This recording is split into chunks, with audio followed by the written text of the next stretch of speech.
Naranjito era un verdadero sádico, cuya diversión y placer consistía en llevar a los presos corriendo hasta el pabellón de las celdas de castigo, golpeándolos con aquel sable.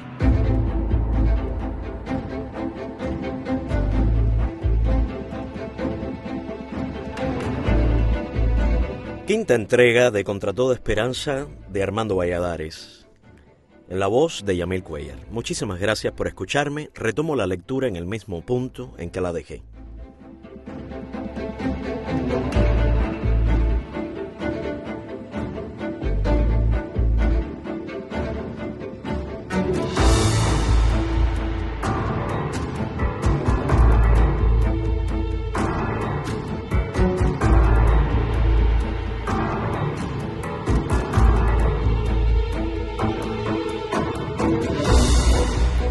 Más allá de las circulares había dos edificios rectangulares de una sola planta. En uno de ellos estaban instaladas las celdas de castigo y la capilla, con algunos salones habitados por presos comunes. El otro, exactamente al frente, era el hospital. Batista lo había dejado muy bien habilitado. Salón moderno de rayos X, laboratorio, quirófano, farmacia, gabinete dental, etc. Pero su uso para dar asistencia a los presos era muy restringido. Todas las salas tenían un patio interior, al aire libre. Ahora tenían allí a Uber Matos,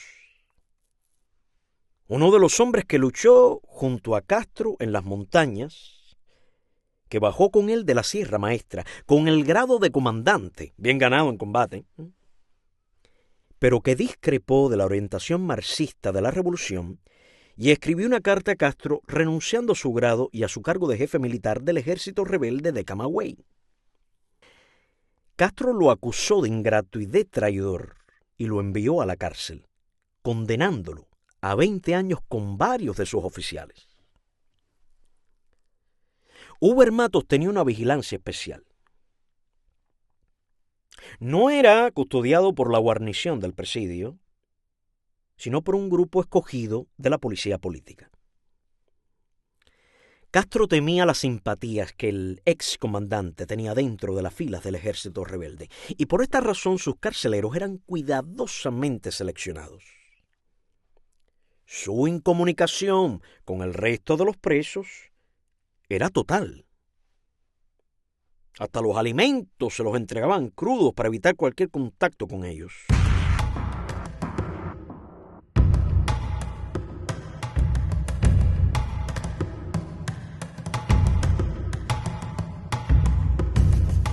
Sería en el año 1966 cuando por primera vez Matos saldría de su aislamiento y entraría en relación con los demás presos políticos.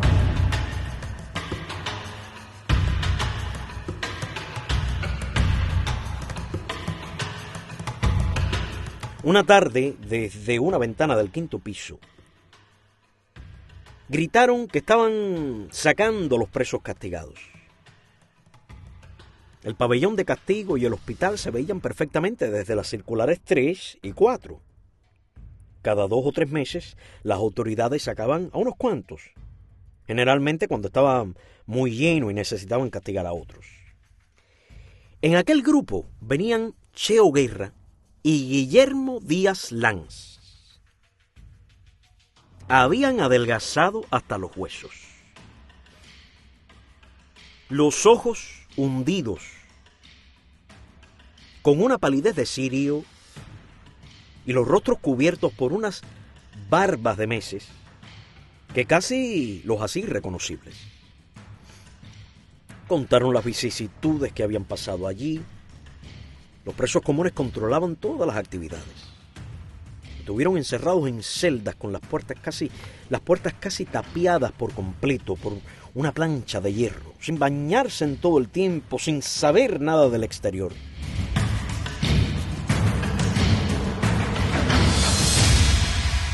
A veces los comunes, por orden de los militares de posta, les arrojaban cubos de agua fría y también el agua sucia luego de enjuagar y exprimir en ella las frazadas de limpiar los suelos. Por entonces recibí una carta de mi madre en la que me contaba que mi padre y ella se habían presentado en la dirección de la prisión haciendo gestiones para que les permitieran verme. Obviamente, sin resultado alguno. Estaba prohibida la entrada de periódicos, y si un escolta descubría un preso con uno, era llevado a la celda de castigo bajo una lluvia de planazos. La noticia, el rumor o la bola eran como una droga para muchísimos de los presos. Yo había leído acerca de este fenómeno en libros que trataban sobre los campos de concentración, pero nunca pensé que fuera algo tan complejo y que tantos hombres vivieran sostenidos en muchos casos por la información.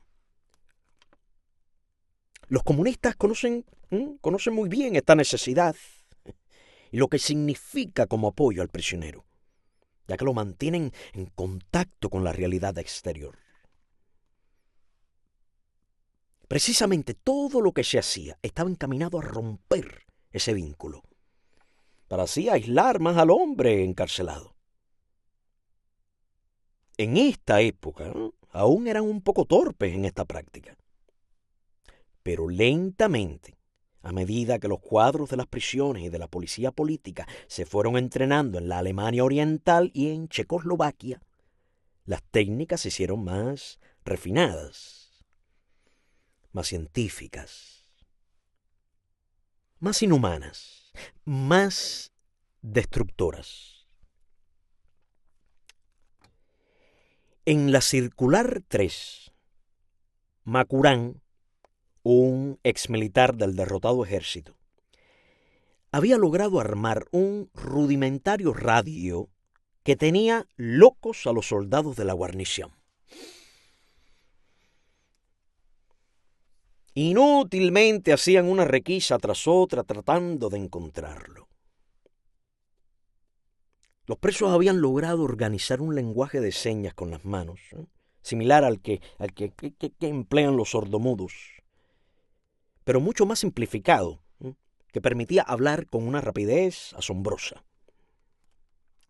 Hubiera podido parecerle cosa de locura a un espectador ajeno al asunto ver a uno de aquellos hombres, detrás de sus rejas, moviendo las manos como un poseído, abriendo y cerrando el puño, o tocando algunas veces las barras de hierro. Por ejemplo, rodear uno de los balaustres con toda la mano, como quien agarra un bate de béisbol, significa la letra D. Colocar dos dedos únicamente sobre el mismo barrote correspondía a la letra N. Y si eran tres dedos, a la letra M. De esa forma se transmitían las noticias desde la Circular 3 y eran copiadas por nosotros en la 4. Ambas estaban separadas solamente por la estrecha carretera de asfalto. Ya para las circulares 1 y 2 era imposible el lenguaje de las manos y la comunicación se establecía usando la clave de Morse. Había entre nosotros muchos telegrafistas y otros aprendieron con ellos. Una regla de cartón o una tablilla pintada de blanco se usaba como aparato transmisor. Un golpe lateral de esta tablita equivalía al punto. Hacia el frente, la raya. Tiempo después se perfeccionaron las comunicaciones y se llegó a tener un blinker made in home. Y se usaría el silbato hecho con tubos vacíos de dentífrico. Así nació la comunicación sonora. Hablar de una circular a otra estaba prohibido. Los que lo hacían, si eran sorprendidos, iban a las celdas de castigo. Los escoltas daban vueltas alrededor de las circulares. Por fuera cada celda tenía debajo de la ventana el mismo número que por dentro y bien visible. El guardia podía saber así el número de la celda que estaba usando el preso sorprendido. No había manera de escapar.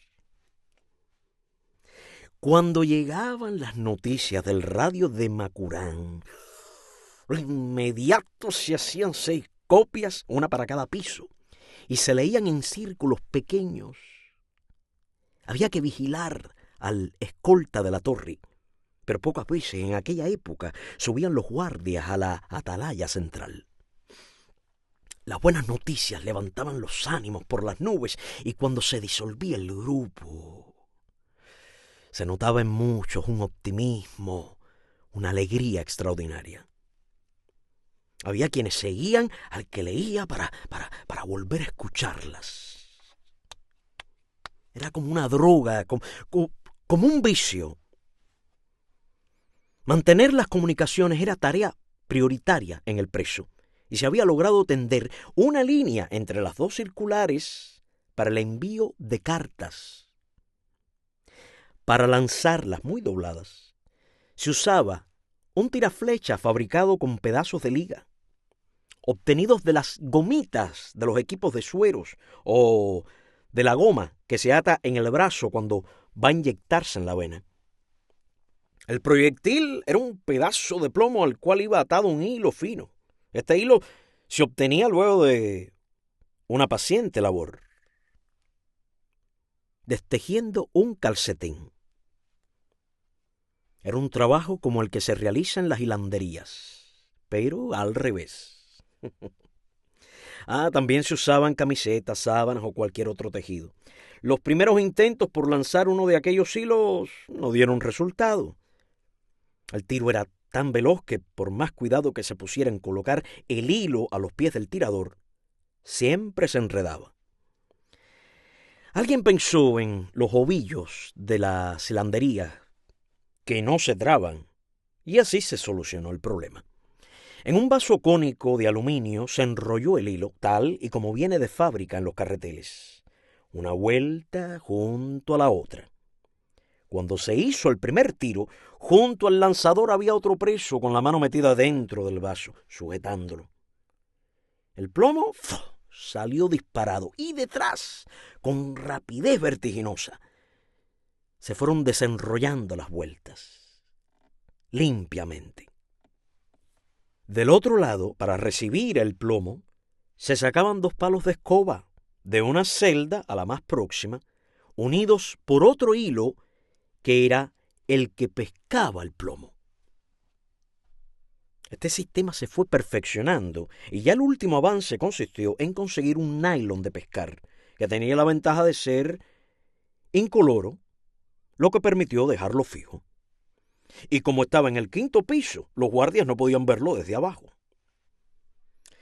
Todo duró hasta una tarde en que el teniente Paneque, caminando entre las 2 circulares, miró distraídamente hacia arriba, dio un respingo y se quedó petrificado mirando a lo alto. Allí, delante de sus ojos, había un pajarillo posado en el aire, sin moverse, en el vacío.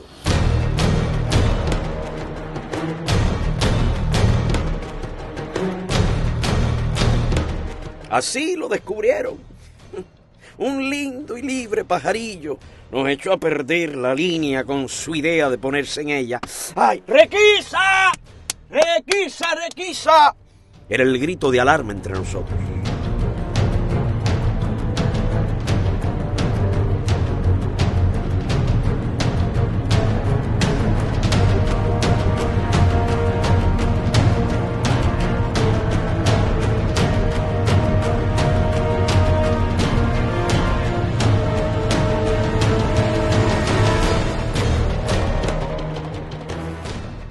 El cuartel de la guarnición estaba situado en el fondo del presidio, visible muy claramente desde la circular 4. Desde allí salían los militares para las requisas. No podían sorprendernos nunca porque se había organizado una vigilancia de día y de noche. Un hombre por cada piso. Eran revelados cada 2 horas y así se mantenía las 24 horas una observación atenta del exterior. Cuando se formaban los pelotones de guardia frente al cuartel, ya los presos estaban al tanto. siguiendo cada movimiento con atención. Si subían a los camiones o se dirigían a los edificios, se lanzaba el grito de ¡Requisa! No se podía saber para qué circular iban, pero la alarma se daba en las 4. A la guarnición le molestaba que nunca pudieran sorprendernos dormidos. Aunque nuestro aviso solo se adelantaba en 2 minutos a su llegada, servía para destruir cualquier papel comprometedor, esconder el radio o algún objeto. Los guardias, armados de machetes, palos, cadenas enfundadas en mangueras de caucho y bayonetas, llenaban en un segundo el patio. Varios de ellos, portando fusiles, aparecían en la torre central para vigilar los pisos altos y los movimientos de los presos.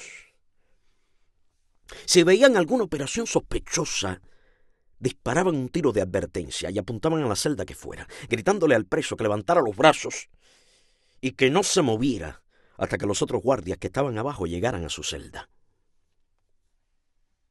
Dentro del penal había 2 corrales de 80 metros por cada lado, cercados por una malla de acero de 3 metros coronada, con unas alambradas en forma de V. Desde la puerta de las circulares hasta aquellos corrales se formaban 2 filas de guardias armados de fusiles con bayoneta, y por entre esas 2 filas había que pasar desnudos y corriendo a toda velocidad.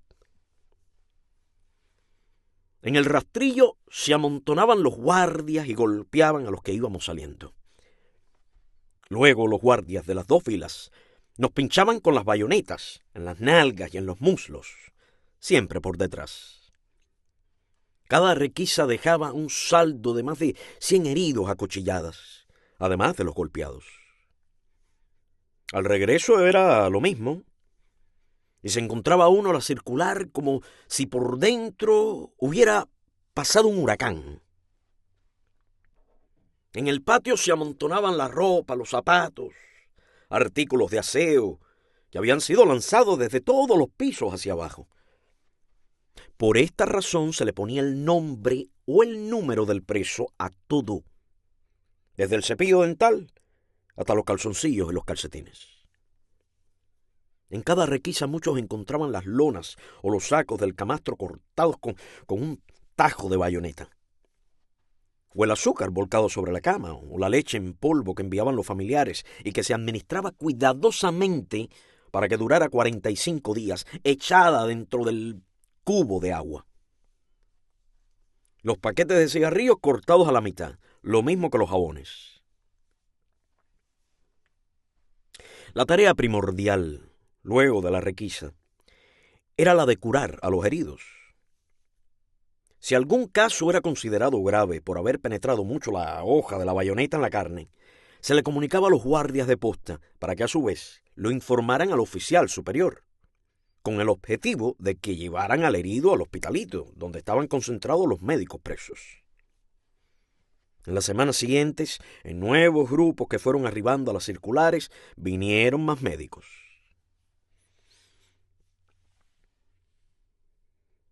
Entre los presos comunes que se encontraban en aquella prisión estaban los más peligrosos por su índice de criminalidad y reincidencia. Las autoridades iniciaron con ellos unos programas de charlas y adoctrinamiento a principios de 1961. Les decían que la revolución les iba a dar la oportunidad de convertirse en héroes, librando a otros pueblos que estaban bajo dictaduras, que ellos se habían visto obligados a delinquir porque vivían en una sociedad injusta, pero que el futuro podía ser diferente.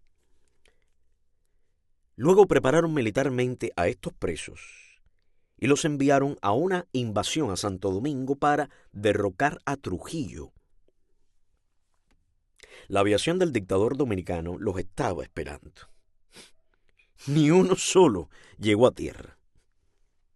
No se salvó nadie. Castro avisó a los cuerpos de inteligencia de Trujillo, proporcionándoles toda la información necesaria para interceptar el contingente militar. Entre la masa de presos comunes que había en aquel momento en Isla de Pinos, Muchos simpatizaban con los presos políticos porque aborrecían el sistema. Estos hombres nos proporcionaron valiosas ayudas y se arriesgaban a represalias con tal de hacernos un servicio. La comunicación con ellos no era fácil, pues tenían prohibición absoluta de hablar con nosotros. Si los sorprendían, consideraban este acto como una identificación con lo que representábamos y se pudrían en las celdas de castigo. A través de la ventana de una de las celdas del primer piso que daba a una pequeña calle, Boitel y yo logramos establecer contacto con uno de aquellos presos comunes, simpatizante nuestro. Fue una labor de días y días, sentados allí junto a la ventana. El preso trabajaba en la panadería y al atardecer, de regreso al edificio 5, donde vivían entonces los comunes, pasaba a unos 3 o 4 metros de la celda, pero no podía detenerse. Todos los días le decíamos una o dos frases. Las teníamos escritas y se las fuimos diciendo día a día. Le pedíamos que nos consiguiera el periódico y la posibilidad, para más adelante, que nos sacara y entrara correspondencia, cosa que a los prisioneros por delitos comunes en aquella época les era sencillo. Logramos convencerlo. Aquel hombre aceptó colaborar con nosotros a pesar de que le advertimos los riesgos a que se exponía. Y no lo hizo por dinero. Era su manera de oponerse al régimen. Ideamos entonces la forma de pasar el periódico. La entrega debía efectuarse no frente a la celda, sino unos metros antes de llegar a la circular, para que si alguien lo veía de lejos no pudiera sospechar nada. Debía cuidarse no solamente de los militares, sino también de los otros presos comunes, delatores y colaboradores de la guarnición que podían denunciarlo. Aquella tarde, Boitel y yo estábamos apostados en la ventana y Carrión vigilaba en la puerta. Cuando nuestro hombre apareció al final de la carretera rumbo a nosotros, preparamos el equipo.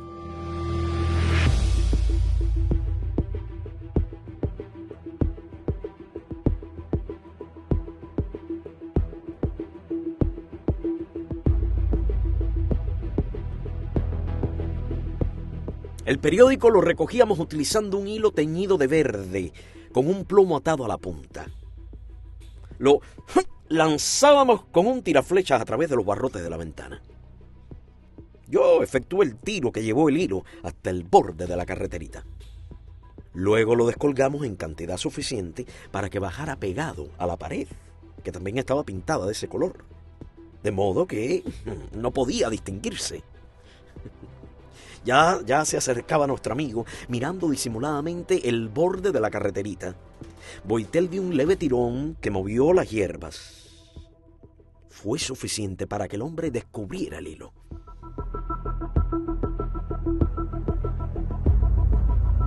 Se agachó como si se atara el cordón del zapato, con rapidez sacó de adentro de la media un paquetico aplanado, hizo una rapidísima manipulación y continuó su camino. Solo fueron segundos. Esperamos 5 minutos dilatados, larguísimos, para dar tiempo que nuestro amigo llegara a su edificio.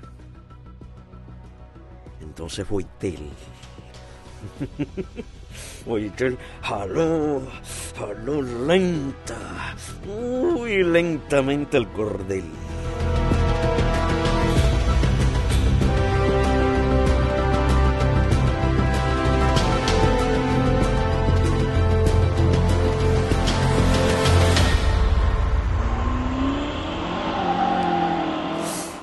Apareció de pronto, doblando los pabellones, el jeep de recorrido. Con prisa se lanzó un poco el hilo hacia afuera para evitar que se viera y nos quitamos de la ventana. Ya oscurecía y nos ayudaba la penumbra. Pasó el jeep Y nosotros suspiramos con alivio. Izamos el paquetico. Un periódico Revolución, órgano oficial del gobierno, casi entorchado por un cordel, llegó a nuestras manos. Desde aquel día tuvimos periódicos con alguna frecuencia, pero no podíamos decirlo. Se sabía que existían delatores dentro de aquellos 1000 y tantos hombres. Y decidimos con Ulises redactar un boletín con las noticias que enviaba Macurán. Bautizamos el nuevo periodiquito con el nombre de Prensa Libre.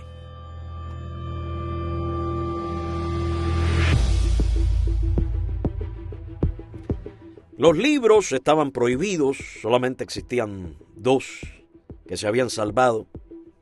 No se sabía ni cómo. Cuando meses atrás, a finales de 1960, antes de que nuestro grupo llegara, la guarnición arrasó con todo. Los 2 libros que quedaban eran una biografía de María Antonieta de Stefan Zweig y El hombre mediocre, de José Ingenieros. Los turnos solicitados para leerlos sumaban varios centenares.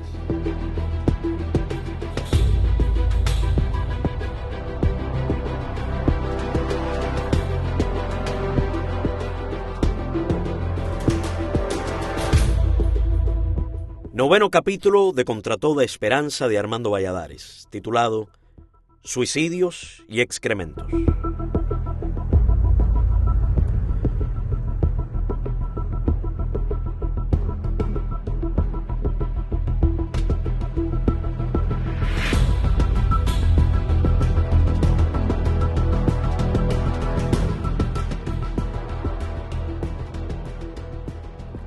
Cajigas era un campesino de la zona montañosa del Escambray, escenario de alzamientos contra Castro desde 1960.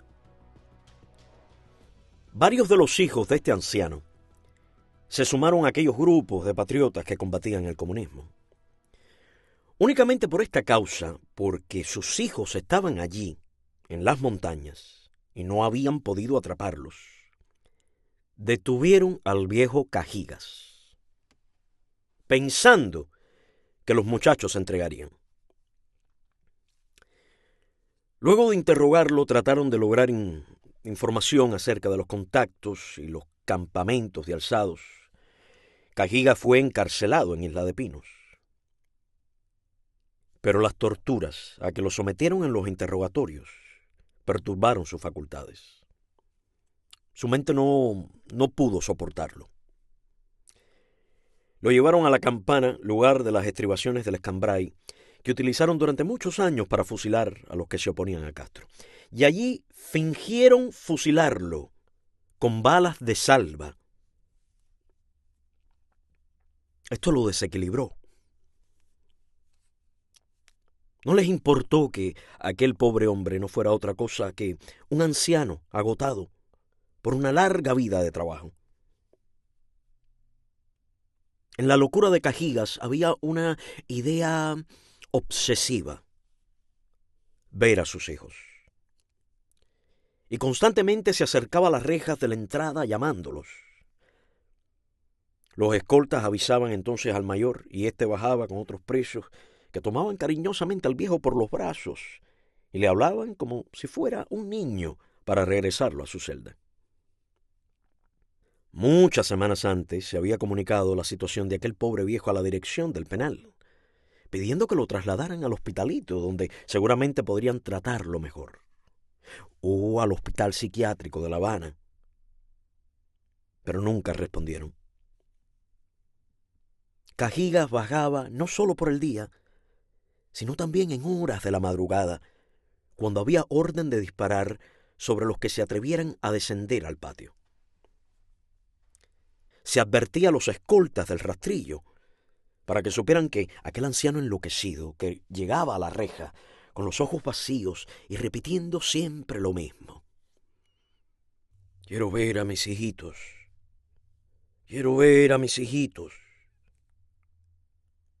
Un día, A uno de los guardias se le ocurrió la idea de decirle que sus hijos habían sido fusilados. Oye, viejo, a sus hijos los fusilamos, ya no joda más. Están fusilados, bien muertos. Cajigas se aferró entonces a los hierros de la reja llorando. Llamaron para que bajaran a llevárselo. El viejo tenía las manos agarrotadas en torno a las rejas y hubo que separarlo por la fuerza. El guardia informó al oficial que Cajigas había roto el silencio y alterado el orden, y no valieron explicaciones. Lo metieron en las celdas de castigo. A la mañana siguiente, cuando pasó el militar haciendo el recuento, el cadáver de Cajigas se balanceaba lúgubremente. Se había ahorcado con el pantalón.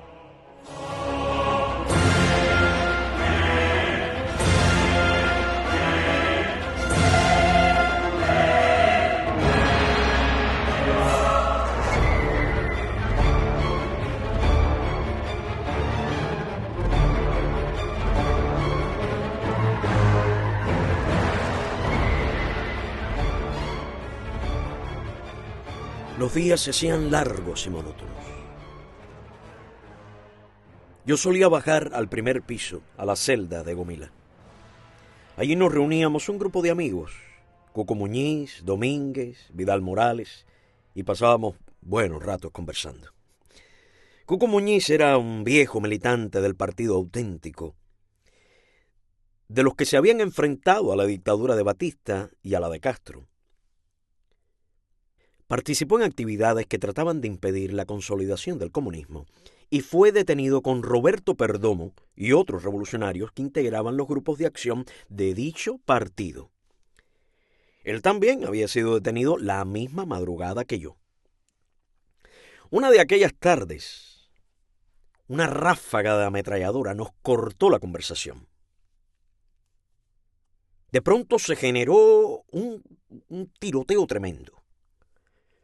Los guardias llegaban corriendo, se echaban los fusiles a la cara y disparaban contra la circular. Nos lanzamos al suelo.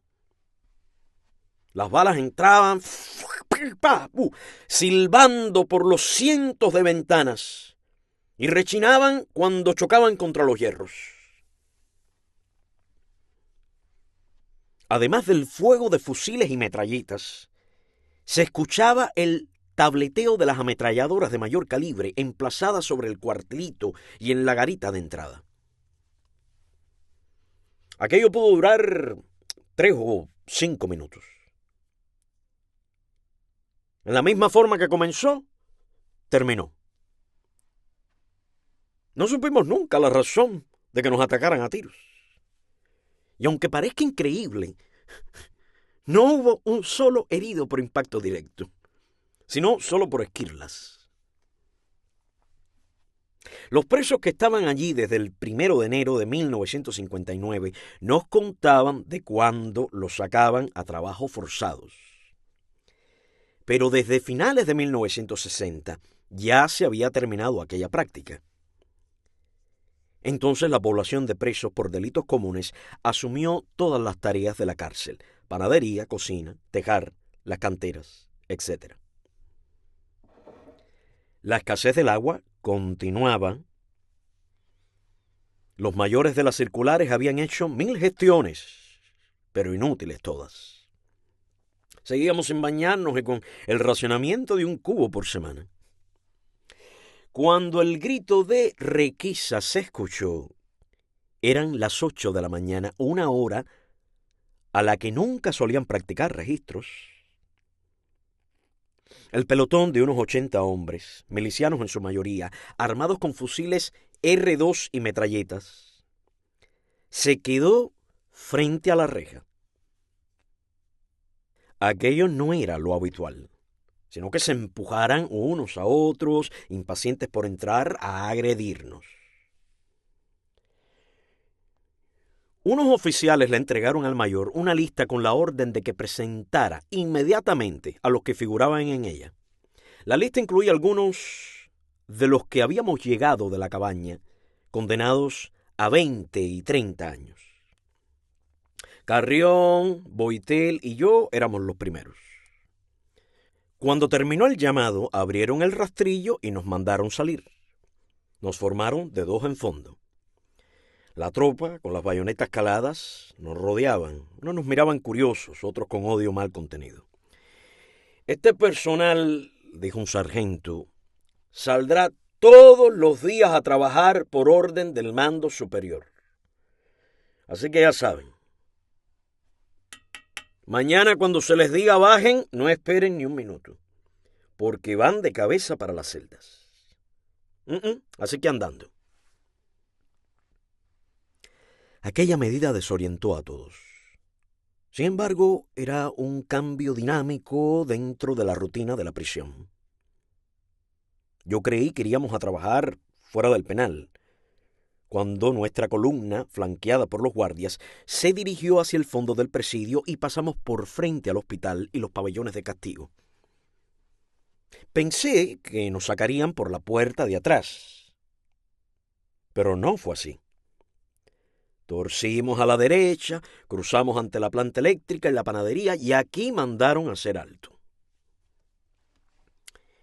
El trabajo consistía en limpiar de hierbas malas y piedra toda aquella área y cavar con picos y palas profundas zanjas para la instalación de tuberías albañales. Fue entonces cuando designaron a un militar para cada preso. Este guardia solamente debía vigilar, hostigar y hacerle la vida imposible a su preso.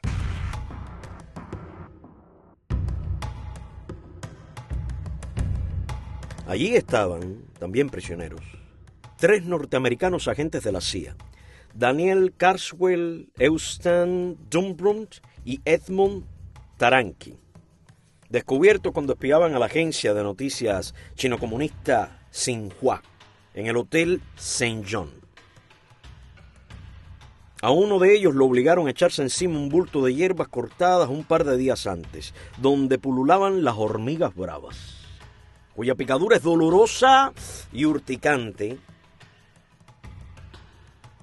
Si los soviéticos hubieran olido solamente quiénes eran aquellos hombres, todavía estarían en la Unión Soviética o muertos. Eran quizá de los agentes más buscados por la KGB. Tiempo después conoceríamos el porqué. Boitel, Rino Puig y yo fuimos incorporados al grupo que cavaría las zanjas. Los 3 militares que nos correspondían nos miraban con agresividad. 2 eran jóvenes, no pasarían de 25 años. El otro tenía alrededor de 60, era mulato y gordo. A todos ellos, antes de ir a buscarnos, les habían dado una charla diciéndoles que éramos criminales desalmados, drogadictos, proxenetas y cuanta vileza existe. Y que teníamos la culpa de todos los sabotajes y bombas que habían explotado en Cuba, que éramos agentes de la CIA y solo queríamos entregar el país a la explotación imperialista, etcétera, etcétera, etcétera. 20 años después seguirían diciéndole exactamente lo mismo a cada nueva guarnición. Uno de aquellos milicianos era sobrino de un preso de nuestro grupo y logró hablar unos minutos con su tío. El primer incidente se produjo cuando el miliciano que escoltaba a Samuel Aguilar se empeñó en que éste moviera una roca que ni 5 hombres fuertes hubieran sido capaces de hacerlo. ¡Muévela! ¡Te dije que la muevas! Samuel se abrazaba a la roca, sudaba. Hacía el esfuerzo más grande de que era capaz, pero inútilmente.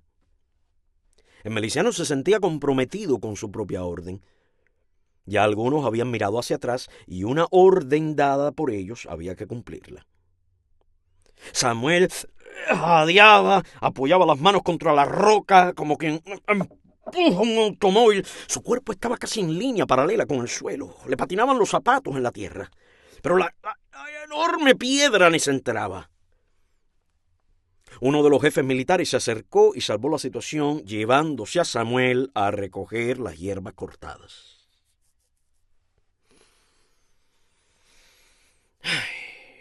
el sol era muy fuerte y pedimos agua. Sudábamos a chorros. Quisieron obligarnos a continuar trabajando sin tomar agua. Pero hubo una actitud firme por nuestra parte y llevaron varios cubos. Como el trabajo era dentro de las alambradas, a la hora del almuerzo regresamos a la circular. 2 horas después, allí estaban de nuevo a buscarnos. Boitel, a pesar de su delgadez y débil complexión física, resistía bastante bien el trabajo. Seguíamos junto a él Riño y yo. Yo había tenido la precaución de llevar un poco de sal porque la sudoración de la mañana había sido intensa y sabía que se perdía con ella mucha sal, y fue muy oportuna. Rino Puig era un coloso de fuerte. Tenía espalda y bíceps poderosos debido a sus muchos años dedicado a la práctica de ejercicios constructivos con pesas. Para él, dar pico y pala era un juego. Pero comenzó a sudar a chorros. Yo lo invité a que tomara un poco de sal, pero no lo creyó necesario. Boitel y yo sí ingerimos algunos granos de sal. Rino seguía sudando y de pronto comenzaron a faltarle las fuerzas. Sufrió una fatiga súbita. Bastó que aceptara al fin un poco de sal para que a los pocos minutos ya estuviera recuperado. Boitel se burlaba entonces de su falta de resistencia a pesar de lo forzudo que era. Y aquello fue motivo para bromear con los demás amigos al regresar a la circular. Cuando el sol se escondió detrás de las montañas, regresamos, agotados, llenos de tierra y fango hasta las orejas, y sin agua para bañarnos siquiera. Preferíamos entonces, para no ensuciar las literas, tirarnos en el suelo y dormimos allí. Cuánto deseaba un baño.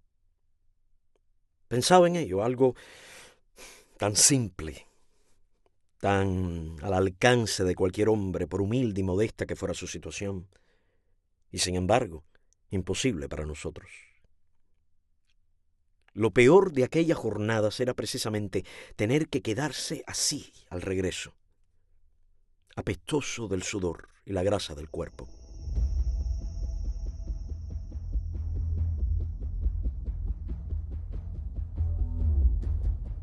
Los católicos habían formado sus grupos y se reunían en determinadas celdas. Los protestantes también se reunían, casi siempre en el 6º piso, para elevar sus oraciones al Señor. Esto se hacía si no había escolta en la torre. Cuando a veces subían, de inmediato, ordenaban romper el grupo y todos tenían que dispersarse. Si los cantos de alabanza a Cristo eran escuchados por algunos de los escoltas del rastrillo, mandaban que se hiciera silencio. Poco a poco, a medida que la revolución se fue radicalizando más, la represión contra las prácticas religiosas dentro de la cárcel se hizo mayor. Todavía Castro negaba que fuera comunista, y él mismo, cuando bajó de la Sierra Maestra, llevaba un crucifijo colgado del cuello. Generalmente nos congregábamos a las horas de las comidas. Creo que esto ayudaba grandemente a ingerir aquel rancho. Entonces se comentaba la última noticia o la llegada de otra circular o con los prisioneros recién trasladados. Seguían los atentados a Castro. Cerca del aeropuerto de Varadero, un grupo de milicianos dispararon sus baterías antiaéreas contra el avión en que se suponía viajaba Castro. Murieron los 3 tripulantes, el piloto checo Martín Klein, el copiloto y un capitán de la policía política. Castro, en el último minuto, había decidido no abordar el aparato y esto le salvaba una vez más.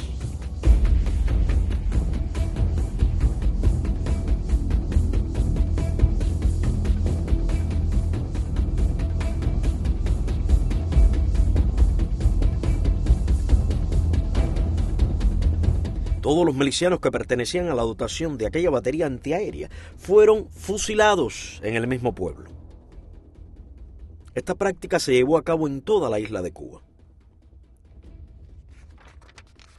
Si los condenados a muerte eran fusilados en las fortalezas o en los cuarteles y lugares destinados para esos fines, solo se enteraba un reducido número de personas, porque hasta los familiares, aterrorizados, trataban de que se ignorara que les habían fusilado un pariente, pues ello les acarrearía persecuciones, represalias y ensañamiento. Pero como el objetivo de la policía política era el escarmiento, necesitaba que todos vieran y supieran que por oponerse a la revolución se fusilaba. Difundir el terror entre la población era el propósito de esas ejecuciones públicas. En el parque central del pueblo levantaban una pared de sacos llenos de arena, un poste, y se improvisaba un paredón. Se avisaba a todos los organismos de masas. La policía política, vestida de civil, se encargaba de organizar las turbas, de ir por las calles invitando a todos a que asistieran al ajusticiamiento de un criminal. Los comités de defensa de la revolución eran los encargados de que asistiera la mayor cantidad posible de habitantes, incluidos los niños. No ir significaba señalarse contra el gobierno y, como consecuencia, lo podían interpretar como simpatía por el que iban a fusilar. Y salían aquellas turbas gritando: ¡paredón, paredón, paredón, paredón! ¡Ah, y que viva Fidel, viva Fidel!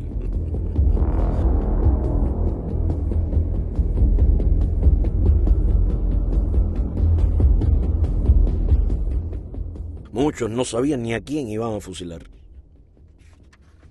Ese fue el caso de una señora en el pueblo de Santiago de Las Vegas, muy próximo a la ciudad de La Habana, que al llegar al parque conoció con horror que estaban pidiendo que fusilaran a su propio hijo. El condenado a muerte era conducido al parque con las manos atadas a la espalda. Un miembro de la región del partido pronunciaba una arenga dirigida a todos como una amenaza. Comenzaba con una apología de la revolución y arremetía contra los enemigos del pueblo vendidos al imperialismo yanqui, señalando que la justicia revolucionaria sería implacable con los que traicionaran a la clase obrera. Y, acto seguido, ¡pam, pam, pam, pam, pam, pam!, se producía el fusilamiento, en presencia de todos. Así fusilaron a Macario Quintana y Aquilino Cerquera en el pueblo de Trinidad, donde habían nacido y eran conocidos por todos. Estos dos mártires llevaban casi 2 años en la prisión de Isla de Pinos cuando los sacaron para ejecutarlos. Este procedimiento fue utilizado también en las prisiones. En el Castillo del Príncipe, en La Habana, a 3 presos comunes que se habían fugado, como escarmiento para que ningún otro intentara lo mismo, los fusilaron en presencia de miles de presos. Hasta los que se encontraban incomunicados en las celdas de castigo fueron sacados para que vieran el espectáculo. El que dirigió estos fusilamientos fue el entonces jefe de cárceles y prisiones, Medardo Lemos, que llegaría a alcanzar el grado de teniente coronel.